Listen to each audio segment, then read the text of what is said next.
Hello and welcome to the fourth video in this series following the development of Socks, a simple walking game. In this video we'll be adding some state management to the Flutter app. So you may remember in the second video of this series we created a list view and populated it with eggs retrieved from the backend server via an HTTP request.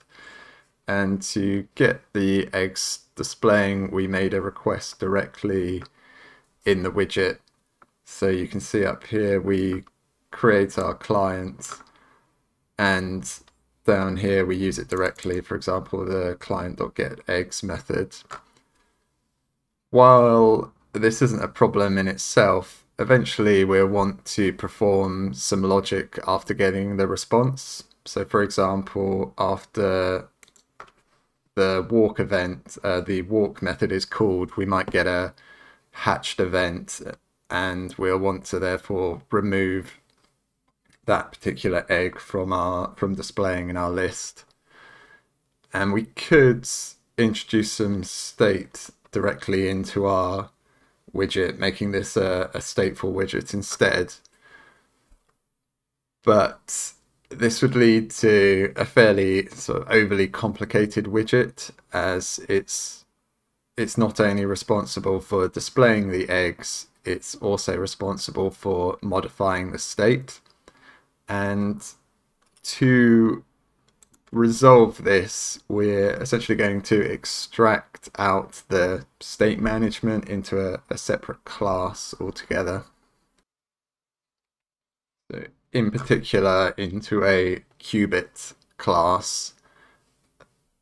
A qubit essentially receives events from the UI, for example, the button press or the apps loaded, and then performs the necessary actions, for example, the get eggs operation by calling the socks client, and then gets the responses from the sock client, for example, a list of eggs in this case, and then manipulates its state that it holds and passes the newly updated state back to the UI or whatever happens to be listening to changes to the state from the qubit. So for those familiar with state management in Flutter, you may have come across the term block, which is conceptually the same thing as a qubit. Blocks are slightly less convenient to use, so we'll use qubits instead of blocks. But the block framework that we're going to use will treat blocks and qubits exactly the same, so there's not really any major difference. We need to install a few packages to start using qubits. So the first is the Flutter block package, which provides the sort of block pattern classes and widgets to integrate with Flutter.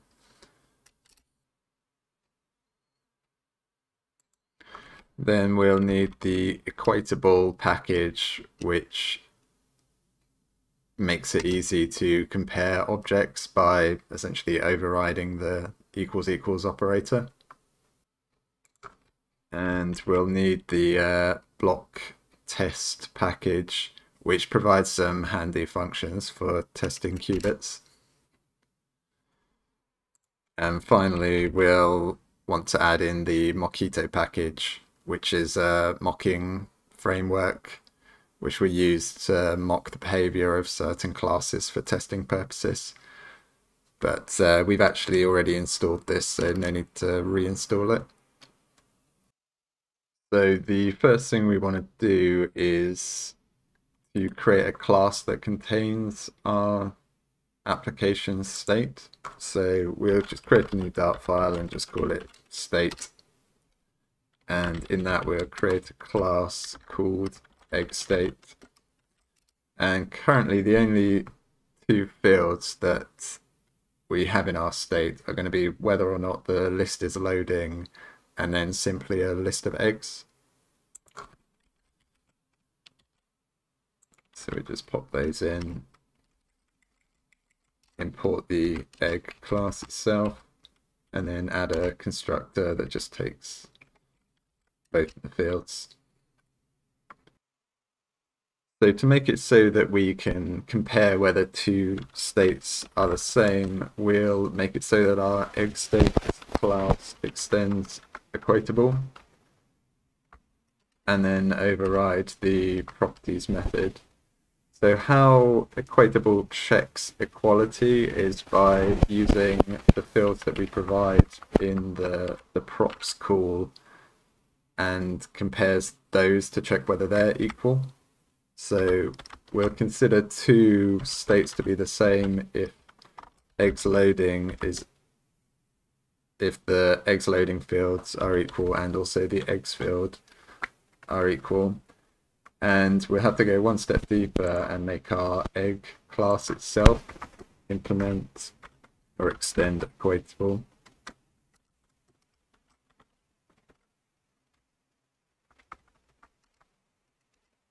And much the same, we just consider them to be equal if all of the fields are equal.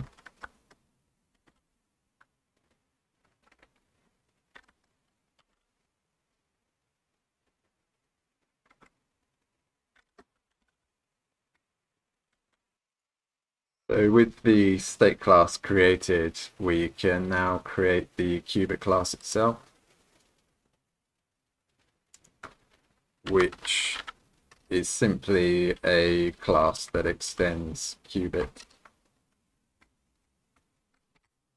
The qubit requires an initial state, and we'll just provide it with an egg state that is not loading and has no eggs. So as mentioned in the slide at the beginning, the qubit is the intermediary between the UI and the client, the client that makes the HTTP requests. So it will require an instance of the SOCKS API, the SOCKS client rather.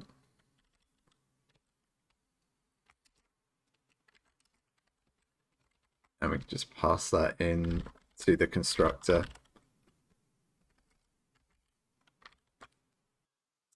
So the qubit works by emitting new values of the state. So for example, in our getEggs method, we'll simply start by emitting a new state object where it indicates that it's loading and has no eggs. Then in the middle, we'll make the call to the client itself to get the eggs. And then finally, after that has finished loading, we can emit the final state, if you like, that indicates that it's not loading and it contains all of the eggs retrieved from the client. The walk method is fairly similar to the getEggs method. So we'll start by calling the walk method on our client, which returns a list of egg events, which we'll use to modify the existing list of eggs, which we can access from the state being a property of the qubit itself, which just allows us to access the current state. And what we do is just loop through all of the egg events and make modifications to the list of eggs, the current list of eggs. So if the event type is hatched, then we can just remove that egg, searching for it by ID. And if it's not a hatched event, then we just need to update, so we can again search through the eggs by egg ID, matching by the egg ID. And if we find an egg in our current list, we just replace it with the updated one from the event. And then finally, at the very end, we just emit our new state, which indicates that we're not loading anything, and with the updated eggs. So with the qubit class set up, we can now start using the qubit, or the state from the qubit anyway, in our widgets. So to do that, we have to wrap our top level widget, which is the app itself, in a block provider.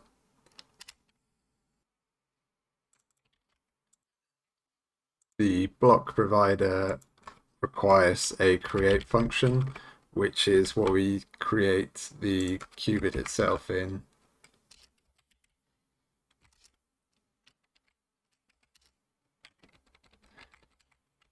And we also require a client, or a SOX client, and we just grab that one from down here.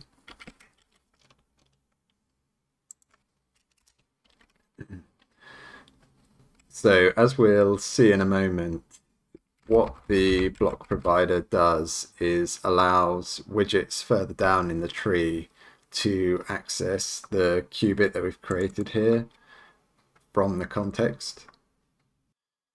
So with the block provider set up, we now can go and replace, where previously we were using Future Builder, we can replace that with Block Builder.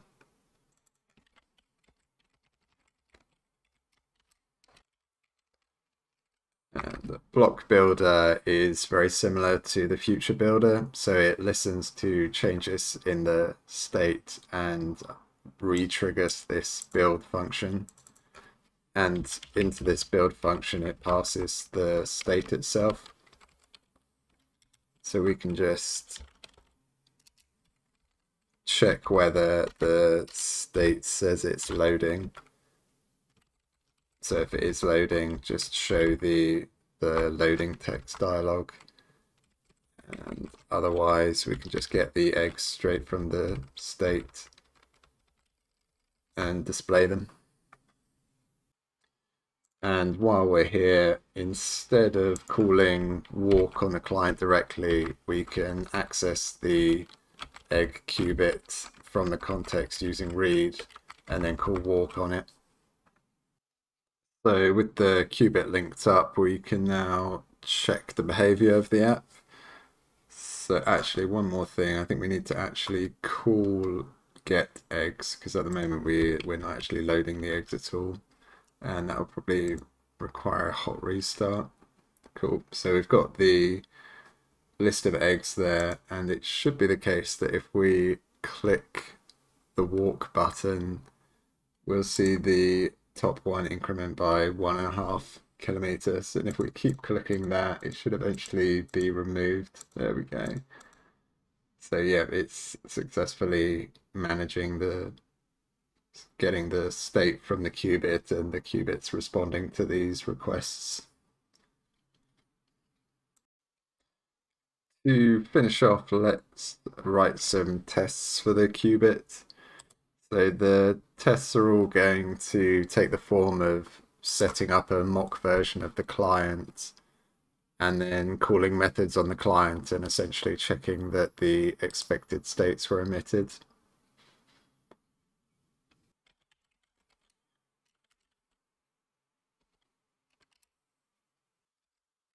So to create a mock version of the SOX client, we're going to use Mockito, which we're going to use it in the same way we did for testing the client, if you remember this from a couple of weeks ago. We just use the generate mocks annotation to, in this case, generate a mock version of the HTTP client. And in our test over here, we're going to do the same thing, but instead of the HTTP client, it will be an instance of the SOX client itself.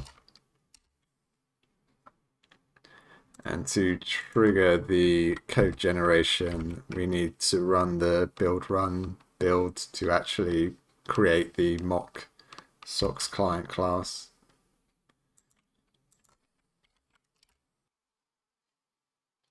So what that should have done is created a .mocks file that's got a mock implementation of our SOX client.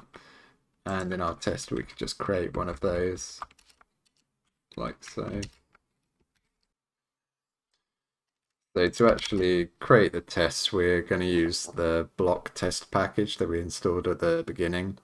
And what that does is provide the block test method, which essentially makes writing tests for blocks or for qubits as well very simple. So the block test requires a few things. So it requires a description. So we'll just say for this test we'll check that it emits the loading state and then the completed state when the getEggs method is called. And it also requires a build function, which we'll just use, which essentially is just for building the qubit itself. And then it requires an action, so the thing that we're actually going to test, which in this case is the getEggs method. And then it also has finally has an expect function in which you just pass in the states that you expect to be emitted. So currently we haven't actually mocked the SOX client to do anything, and we'll do that in the setup function that the block test provides. So we make it so that when the getEggs method is called on the SOX client, it will just return back some eggs, or a list containing one egg, and that's what and that should match down here as well. So looking at everything together, it's going to set up the client in our mocked way, build the qubit, call getEggs, and then check that the first state that's admitted is the loading state with no eggs, and the second state is the fully loaded state with the list of eggs from the client. Next, we'll test the case when the walk method returns, the walk function on the client returns a hatched egg event. So the sort of outline is very similar to the getEggs case, so we just copy and paste this and just change the description a bit so it describes the test that we're going to do. So what's going to happen is a state with a particular egg is removed when the walk method returns the hatched egg event. So first thing we're going to change is, instead of calling the getEggs method, we're going to call the walk, or we're going to mock the behavior of the walk method on the client, and that's going to instead return an event with a hatching egg. And then the build method's the same, and the actual action is now just walk.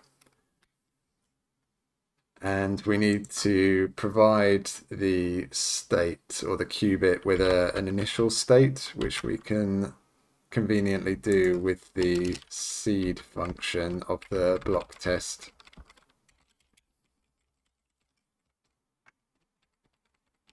So what that does is set up our initial state as one with 2 eggs in it, one of which matches the ID of the hatching egg. So we should just be able to simply assert that the qubit will emit an egg state where this hatched egg has been removed, so only this one with 2, 0, 10 and blank is left. So hopefully we can just run this and that will pass. Cool. And we may as well also do a test case for where it's not hatched, it's just updated. So we'll copy that test again, change the title a little bit, the description, and then we change this to walked instead, and just for sort of correctness we change that to 5, and then we'll keep our initial state the same, and what should happen is we get the updated egg out emitted instead, so that will be a 5 here, and hopefully if we run that it will pass us. Perfect. And all 3 should hopefully pass. Cool. So in this video we've introduced state management using the block pattern, and as a result we've separated the displaying of the state, which is now handled purely by this widget, from the manipulation of the state, which is handled by the qubit. Hopefully you've enjoyed watching this video and ideally learned something. As always, any comments or suggestions are welcome in the comment section. Thanks for watching.